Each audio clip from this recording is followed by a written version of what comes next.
Olá pessoal, sejam bem-vindos à nossa última aula sobre análise descritiva.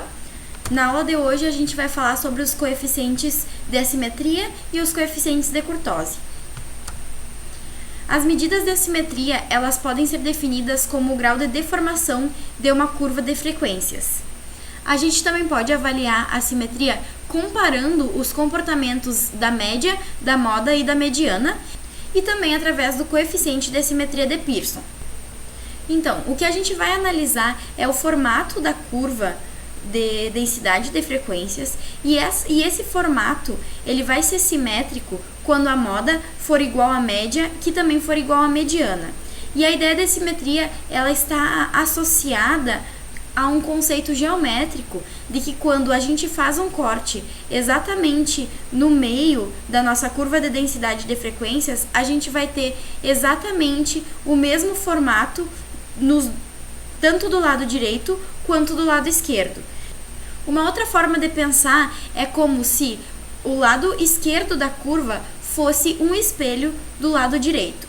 Se isso acontecer, a gente pode então dizer que os nossos dados estão distribuídos de maneira simétrica. O segundo caso que pode ocorrer é o caso da assimetria positiva ou assimetria à direita. A gente vai identificar o tipo de assimetria de acordo com o formato da cauda que for demorar mais para atingir o zero, o que a gente também pode chamar de cauda pesada. Então, nesse exemplo do caso da assimetria positiva ou à direita, a gente vai ter que a nossa cauda mais pesada, ela se concentra na ponta direita da distribuição e que a maior parte dos dados, ela está concentrada no lado esquerdo. Nessas situações, a gente vai ter então uma moda inferior à mediana e também inferior à média. A gente espera que a mediana seja inferior à média, porque a mediana é uma medida de tendência central que é mais resistente a informações discrepantes. Então, a média ela vai ser muito mais afetada por esses valores extremos que acontecem na cauda de uma distribuição assimétrica à direita. O terceiro caso é o de uma distribuição assimétrica negativa ou à esquerda. Nessa situação, a gente vai ter uma média menor do que a mediana e também menor do que a moda. Analogamente ao caso anterior, isso vai acontecer porque a nossa média ela é uma medida de tendência central muito mais sensível a informações discrepantes. E nesse caso, como a gente vai ter uma cauda mais pesada à esquerda, esses valores muito baixos, eles vão, digamos, puxar a média para baixo, gerando uma densidade de frequências nesse formato, o que vai gerar uma concentração dos valores observados no lado direito da curva e a cauda mais pesada à esquerda, caracterizando uma assimetria negativa ou à esquerda. Esses são, então, os três possíveis casos que podem ser observados em termos de assimetria em uma variável de interesse quantitativa. Além do formato da curva e da comparação entre a média, a moda e a mediana, uma outra forma de analisar a simetria é através do coeficiente de simetria de Pearson. Esse coeficiente ele vai indicar o grau de distorção da distribuição em relação a uma distribuição simétrica. E ele é dado por essa equação, que vai então depender da média, da moda e do desvio padrão da nossa variável de interesse.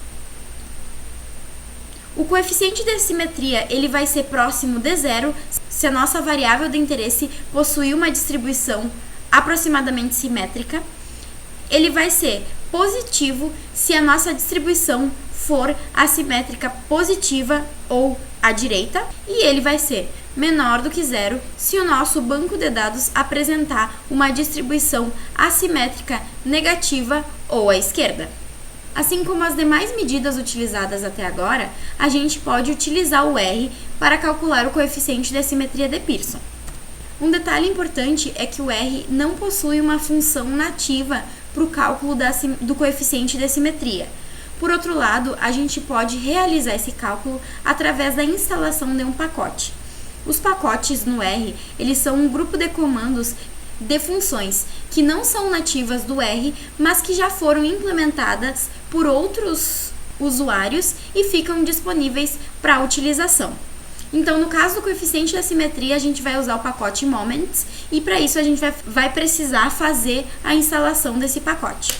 Eu abri aqui então o RStudio, vou começar aqui um novo script e para fazer a instalação de pacotes, a gente pode vir nessa aba aqui do canto direito e procurar a opção Packages. Vindo aqui nessa opção, vai aparecer o botão Install, que é o que permite fazer a instalação dos pacotes. Então, a gente vai clicar nesse botão, vai escrever o nome do pacote que estamos interessados em utilizar, no nosso caso é o pacote Moments, e aí vai clicar aqui nesse botãozinho Install e o R vai fazer a instalação do pacote. Após feita a instalação, vai aparecer uma mensagem de sucesso de que o pacote foi instalado corretamente, e aí a partir disso você já vai poder fazer a utilização desse pacote no seu computador.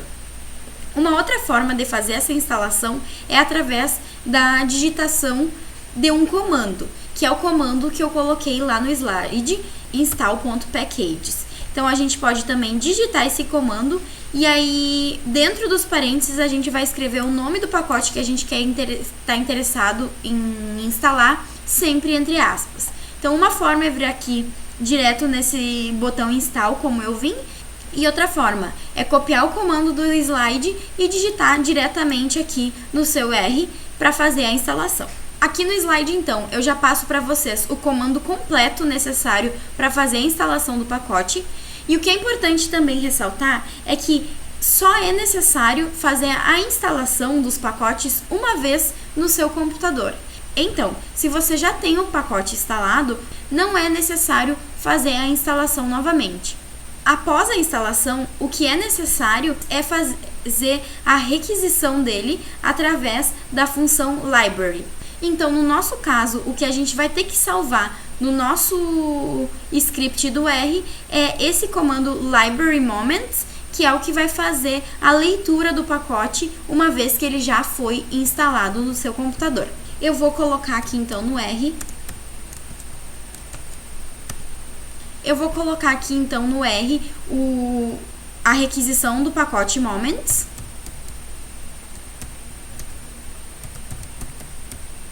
Uma coisa importante em termos de organização do seu código é que o ideal é sempre colocar no início do seu script a lista com todos os pacotes que vão ser utilizados.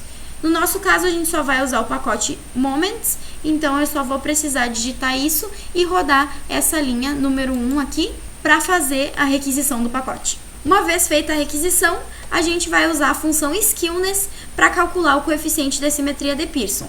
E a palavra Skewness significa assimetria em inglês. Então agora a gente vai fazer esse exercício aqui, que é encontrar o coeficiente de simetria de Pearson para os salários dos seguintes trabalhadores. Então aqui a gente tem dados hipotéticos com salários de 15 trabalhadores e o que a gente vai fazer é criar um vetor no R com esse banco de dados para, a partir disso, calcular o coeficiente de simetria de Pearson. Aqui a gente já tem os comandos digitados para a execução dessa atividade. Eu copiei aqui então o banco de dados e agora vou colar no meu R e a gente pode então utilizar a função Skewness para calcular o coeficiente de simetria do vetor salários. Nesse caso, a gente tem então um coeficiente de assimetria negativo, indicando que esse banco de dados ele vai ter uma cauda mais pesada à esquerda. A gente pode verificar isso fazendo um histograma dessa variável através da função hist e colocando o nome da variável. Para que o nosso histograma seja gerado em termos de densidades de frequência, a gente vai então acrescentar a informação prob igual a true. E aí a gente vai ter um histograma em termos de densidade de frequências. A gente vai usar então agora a função lines para inserir uma linha com a densidade de frequência nesse histograma dos salários. Então eu vou usar lines, dentro da função lines eu vou colocar a função density, que é o que me gera a densidade de frequências, e eu quero gerar essa curva para a variável salários.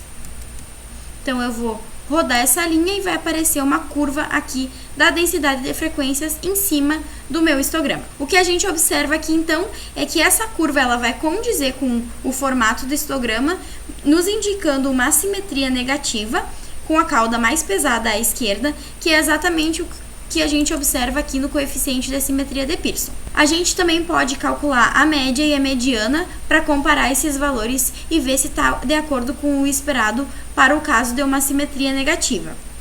Então, nesse caso, a gente vai esperar que a nossa média seja inferior à mediana, porque a gente vai ter a cauda mais pesada à esquerda, típica de assimetria negativa. Então, eu vou calcular a média dos salários. Vai ser em torno de R$1.000 e a nossa mediana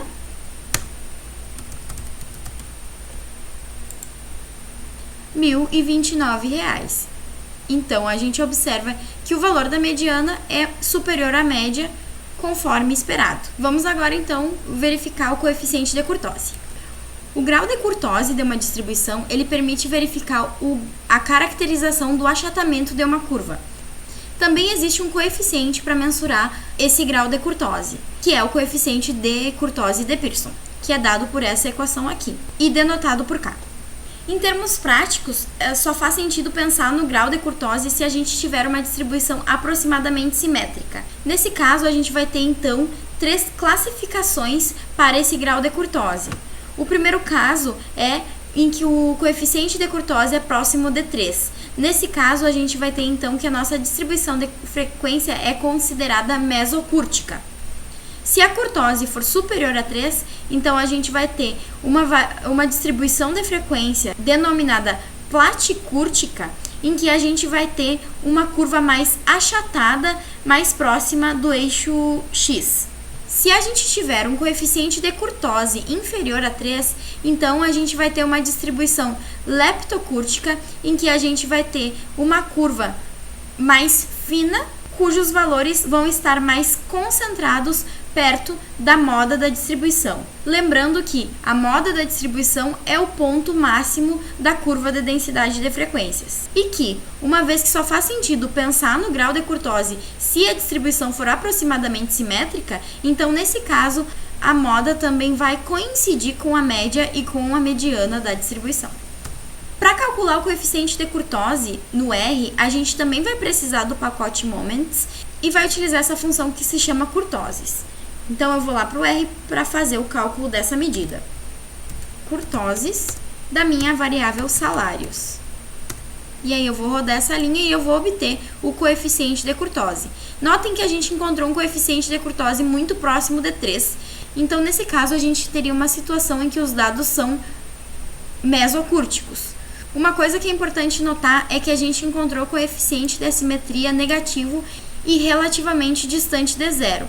Então, uma coisa que é sempre importante notar é que, usando essa função aqui, curtoses, a gente sempre vai conseguir calcular um valor para esse coeficiente, mas esse coeficiente só vai fazer sentido se a gente tiver uma distribuição aproximadamente simétrica, que não é o nosso caso aqui. Aqui fica, então, um exercício para vocês fazerem em casa, em que a gente vai ter o rendimento nominal mensal domiciliar per capita dos estados brasileiros para o ano de 2017. Então, a gente vai ter aqui os 26 estados brasileiros, mais o Distrito Federal, e vai ter o valor desse rendimento para vocês fazerem esse exercício e verificarem o comportamento dessa variável para o ano de 2017. Por hoje é isso, muito obrigada e até a próxima aula!